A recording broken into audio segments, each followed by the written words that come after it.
Kui võrrelda selle poe toidulette mujal maailmaga, millest 90% ostjatel õrna aimugi pole, kus see kaup tuleb, siis tekib tõsine mure.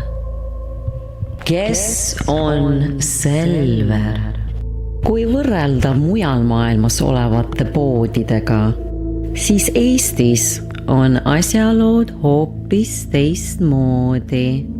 3/4 Selveri poodidest on täis piina ehk piimavedelikke või muid reostumisprotsessi läbivaid ilusaid pakendatud surnud naiste, meeste või laste tükke.